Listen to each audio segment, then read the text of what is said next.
Alexander, come back to sleep. I have an early meeting out of town.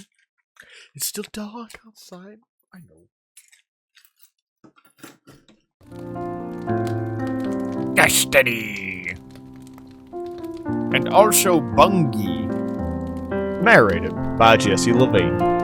Good evening, everyone. This is your host, Jess, and capitalizing on recent events. Oh, yeah, of course you know we have to capitalize on recent events. But I actually don't have any personal investment in Destiny 2 as a game. There's actually something rather specific that I want to talk about in regards to this. Yeah, so Destiny 2 is not getting any more updates, blah, blah, blah, blah, blah. That's kind of the whole spiel of it at the moment. The last live content up to the game is coming soon, and then goodbye. Welcome to the land of Team Fortress 2. So there's really the background on that. But I never really got into Destiny 2. I was never a big fan of Destiny in itself. And so I was like, the sequel, I don't know. They really did not sell me on the first Destiny. So you know what I did was I didn't play Destiny 2. It kind of just escaped my field of view the whole time. But lo and behold, it is actually quite popular.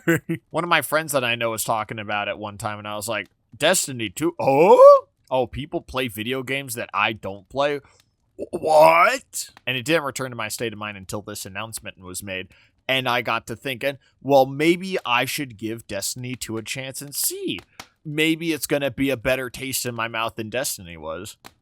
Now, keep in mind, I played Destiny as a kid. That was me coming off of, like, Halo, and I was like, no, wrong. But I learned that I actually wouldn't be able to play the, initial part of the game. Instead, I think it starts you on the current expansion at the moment, which was actually kind of disappointing to hear about because I was like, oh, Moist Critical video. Oh, time to eat food now with my YouTube. And hearing that there are a lot of fond memories with Destiny 2, I'm like, oh, wow, that would be fun to pick up. I couldn't start from the very beginning here. And so I was kind of disappointed that the game just updated itself to where it's like, oh, if you want to see how the game first started, no, bye-bye. I mean, it being a live service game, they would have to patch that back in. Kind of have to be like, what is it, like WoW? I think there was a similar problem with WoW was that you couldn't play the original ones, except you had to play on a specific thing.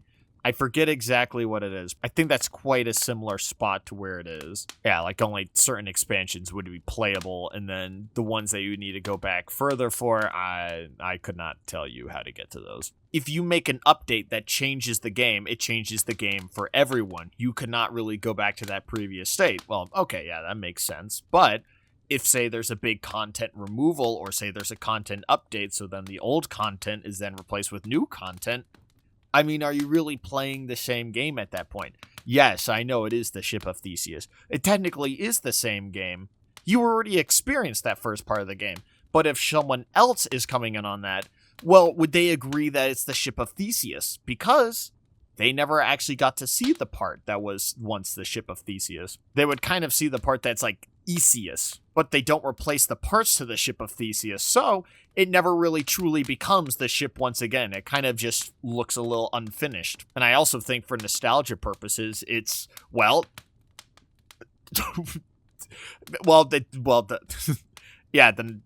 never mind, the nostalgia purposes got kind of shot in the foot there. They're gone, bye-bye. Game. And I'm going to kind of get to the other part of this. I mean, how much did I actually miss out on? Because that's one thing that I think about with games, or when they end or something happens with them. Was I really missing out on a good experience, or sometimes things like that, or a funny experience? Funny experience is top 10, by the way. But I mean, having no attachment to this franchise whatsoever. I mean, I have not really lost anything at the moment, but seeing it, I'm like, maybe it would have been cool to have actually seen it happen. But, I mean, there's not really much I can do about it at the moment. But hope maybe that there is a way to experience kind of the older part of the game. I mean, I don't know. I really just think about it a lot. And then I think about the preservation of games. Is Destiny 2 actually really preserved as a game if it's only a piece of what Destiny 2 is? I do hope that Bungie does try to preserve the legacy of Destiny 2 to a degree, because I would kind of like to see it to a degree, but I don't know if that's ever going to really be the case. They don't necessarily have an obligation to it, and Sony's kind of like, I don't know, maybe, I don't know, yes, maybe no, but we'll just kind of have to see where it goes.